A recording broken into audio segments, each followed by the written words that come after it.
Quelle est la dangerosité du nouveau coronavirus? Quels symptômes provoque-t-il? Quel est son niveau de transmission entre humains? On en apprend un peu plus chaque jour sur l'épidémie partie de Chine, mais de nombreux inconnus empêchent encore de déterminer son degré de gravité à l'échelle mondiale.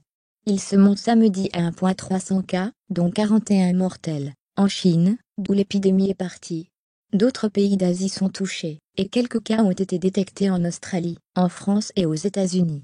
Aucun patient n'est mort hors de Chine.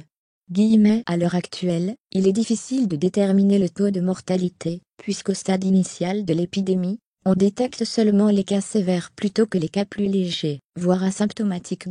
Sans symptômes, explique dans la revue médicale The Lancet, la scientifique chinoise Li Liran. En d'autres termes, on sait combien de patients sont morts à cause de ce virus, mais pas combien sont réellement infectés au total. Baptisé 2019 nCoV, ce nouveau virus appartient à la vaste famille des coronavirus. Auparavant, seules 2 épidémies mortelles ont été causées par un coronavirus, le SRA syndrome respiratoire aigu sévère, et le MERS syndrome respiratoire du Moyen-Orient. Selon l'OMS, l'épidémie de SRA avait fait 774 morts dans le monde sur 8,09 cas en 2002/2003 avant d'être jugulée, soit un taux de mortalité de 9,5%. Toujours en cours, l'épidémie de MERS a fait 858 morts sur 2,494 cas depuis septembre 2012, soit un taux de mortalité de 34,5%. De façon générale, les patients touchés par le nouveau virus sont dans un état moins grave qu'avec le SRA, a déclaré samedi le professeur français Yazdan Pana. Quels symptômes? Certains sont similaires à ceux du SRA, selon les travaux de scientifiques chinois publiés vendredi par The Lancet, basés sur les 41 premiers cas repérés en Chine. Tous ces patients avaient une pneumonie, la quasi-totalité avait de la fièvre, les 3/4 toussaient, plus de la moitié avaient des difficultés respiratoires. Mais il y a d'importantes différences avec le SRA, comme l'absence de symptômes affectant les voies aériennes supérieures, nez qui coule, mal de gorge, éternuement, analyse l'auteur principal de ces observations, le PR Bao. L'âge moyen des 41 patients est de 49 ans, 30 d'entre eux sont des hommes et 27 s'étaient rendus au marché de Wuhan, d'où est partie l'épidémie. Enfin, près d'un tiers a présenté une détresse respiratoire aiguë, et 6 sont morts. Bien qu'il ne faille pas tirer de conclusions générales étant donné le faible nombre de patients considérés, ces observations permettent de dresser un premier tableau clinique de la maladie. Des indications d'autant plus précieuses que le diagnostic est rendu difficile par l'épidémie de grippe qui sévit actuellement, avec des symptômes proches. Quelle transmission d'humain à humain? C'est une question centrale. Si le risque de transmission d'humain à humain était d'abord jugé faible, il ne fait aujourd'hui plus de doute. Reste à connaître son intensité. Le problème, c'est que nous n'avons pas encore assez de données pour déterminer précisément le taux de reproduction de base de cette maladie, souligne le PR William Kivil, Université de Southampton, Angleterre.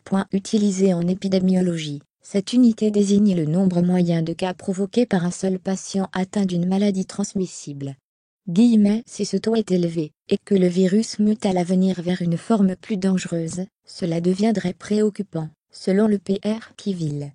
La période d'incubation entre l'infection et l'apparition de symptômes est estimée à 2 semaines maximum.